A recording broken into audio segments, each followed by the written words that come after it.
Hello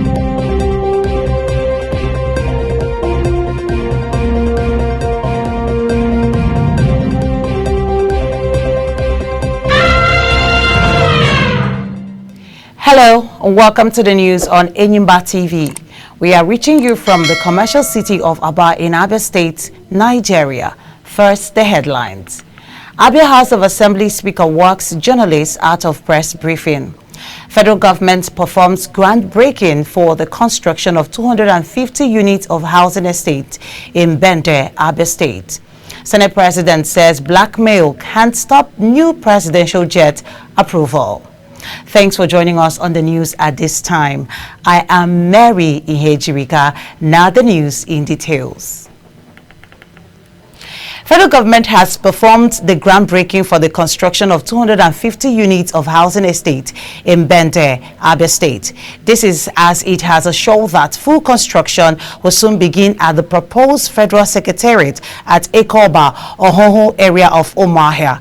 Minister of Housing and Urban Development, Ahmed Dagiwa, who spoke during the ceremony, taxed the contractor on quality work according to specifications. He also taxed the developers on 3 months delivery deadline so that we can begin the process of getting Abia indigents to purchase and move in.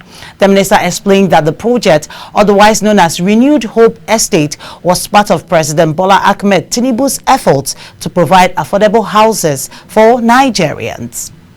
Speaker of the Abia State House of Assembly, Right Honorable Emmanuel Emeruwa, has worked at Enyimba TV and Radio Limited Umuahia correspondent Kingsley Chibuike from a press briefing without any explanation. The press conference, which took place at the conference hall of the Abia State House of Assembly, had in attendance the Speaker, Deputy Speaker of the House, the Assembly liaison to the Governor of Abia State, members of the Parliamentary Staff Association of Nigeria, journalists from different media houses, amongst others. The media briefing, which was to commence by 10:30 a.m., was delayed till about noon before the ejection of Enyimba TV and Radio Limited correspondent by the Chief Press Secretary to the Speaker and the Secretary House Committee on Information, Mr. Henry Madubuike. The already seated members of the press had been informed not to ask questions relating to the Speaker's continued refusal to swear in Aaron Ozodike for Aba North State constituency. Enyimba TV News investigations, however, revealed that the instruction was directly from the Speaker. It will be recalled that the Speaker had, in a press conference last week, blamed an unexplained legal restriction on his continued refusal to swear in Aaron Ozodike despite issuance of certificates of return by INEC as directed by the court. Enyimba TV and Radio Limited is the operator of Enyimba 94.3 FM, Enyimba TV, Legend 98.3 FM, and Rose 101.9 FM, all in Aba. Political supporters of the Minister of the Federal Capital Territory, Wike, have criticized Governor Siminalaye Fubara of Rivers State for blaming the minister for the explosion that occurred in Port Harcourt. The politicians who spoke under the banner of Rivers Leaders Forum expressed dismay over the repeated accusations against the minister. The group's leader, Senator Olaka Wogu, said it was impossible for the explosion to be linked to those who participated in a solidarity work for Wike, as the site of the explosion was not part of their route. Senator Wogu urged Governor Fubara to take responsibility for protecting the lives and properties in the state. Immediate past Governor of Kogi State, Yahaya Bello, is asking the Chief Judge of the Federal High Court, Justice John Nsoho, to transfer his trial in alleged money laundering to Lokoja. Bello said that he preferred to be arraigned in Lokoja, being the place the alleged money laundering offense was committed. At a resumed sitting on Thursday, Bello, represented by his counsel, Adola Adedipe San, informed Justice Emeka Nwite that a letter requesting for the transfer of the trial had already been delivered to Chief Judge for his administrative decision. The EFCC lawyer, Kemi Fehiro, rejected the request and tagged it attempt to frustrate the trial while frowning at the inability of the lawyers to produce his client. Meanwhile, the court has fixed July 17 for arraignment of the former governor and ruling on the request of EFCC to cite the Sons for contempt.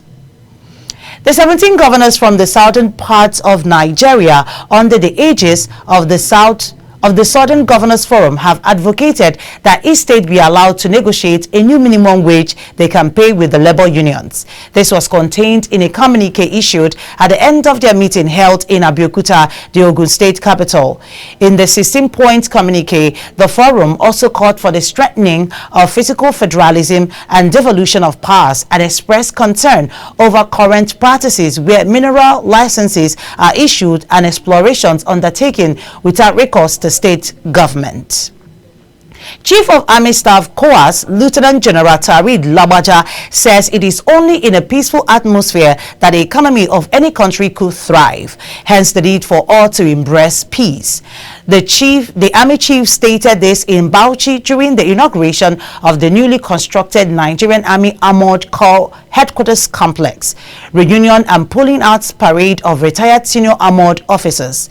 This is as he urged Nigerians who have taken up arms against the country to drop their arms, seek dialogue and other reasonable means to address grievances. Senator Shehu Sani says that the biggest mistake those who fought for democracy in Nigeria made was to reject the military's call to take over power from them in 1999. The former lawmaker who represented Kaduna Central at the 8th Senate said this at the lecture in Abuja. Speaking in a panel discussion at the event, Senator Sani recalled how he and other democracy fighters were imprisoned for some years before the death of former military leader Sani Abacha, which led to the release of many of them. According to him, General Abdulsalami Abubakar, who took over from Abacha, called them to hand over power to them, but they refused to cooperate with the military, an action which he now feels was a fundamental error. Senate President Godswill Akpabio says the Senate will consider a request for a new presidential jet if there is a necessity for that, but dismissed claims that the lawmakers are set to approve the purchase of the same at the moment. This is following a motion moved by Senate leader Opeyemi Bamidele, alleging that some fifth columnist elements were dishing out propaganda to the public about the Senate as regards the purchase of new aircraft for the presidential fleet. The Senate president, who refuted claims that the National Assembly does not care for the masses, said the lawmakers are committed to doing what is best for the generality of Nigerians. The Senate also moved to invite a journalist with the Guardian newspaper to appear before its Committee on Ethics and Privileges after Senator Solomon Adiola quoted his report insinuating that the subject will be discussed during emergency hearing. The Senate has extended the implementation of the capital component of the 2023 budget till 31 December. The upper chamber also extended the implementation of the 2.17 trillion naira 2023 supplementary budget till December, following the request of President Bola Tinubu for the extension of the implementation of both budgets. The Senate President Godswill Akpabio announced the extension of the appropriation bills during the plenary after it was read for the first time, second and third times, and supported by most senators. Similarly, in the House of Representatives, the implementation of the budget was extended, but with an opposition to the president's request that forced the lawmakers into an executive session amid loud booing from members of the opposition parties. Minister of Aviation and Aerospace Development Festus Keyamo says some private aircraft operating in Nigeria are being used for money laundering, drug trafficking and other illegal activities. Keyamo made the revelation at the Ministry of Aviation in Abuja when he inaugurated a ministerial task force committee to checkmate illegal chartered operations in the country. Though the minister did not mention the names of the airlines, he asserted that these illegal activities have made the sector lose billions of dollars and raise serious security concerns. The minister further stated that some of those involved in the illegal activities are those who acquired licenses for non-commercial flight operations but gone against the stipulated. President Bola Tinubu has approved the National Construction and Household Support Program and the purchase and sale of foodstuff worth 155 billion naira to be distributed across the nation.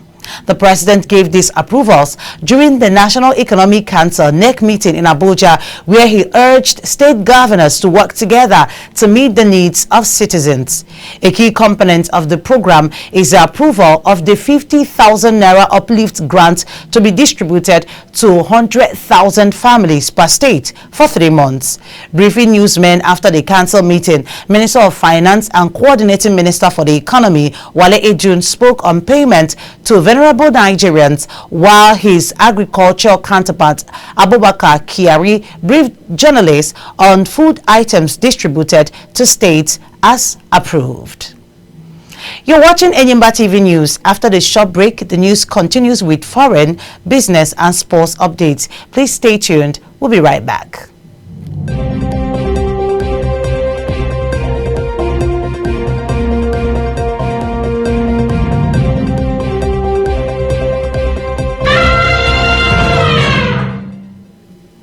You're welcome back and thanks for staying tuned. Now the news continues. We begin with foreign.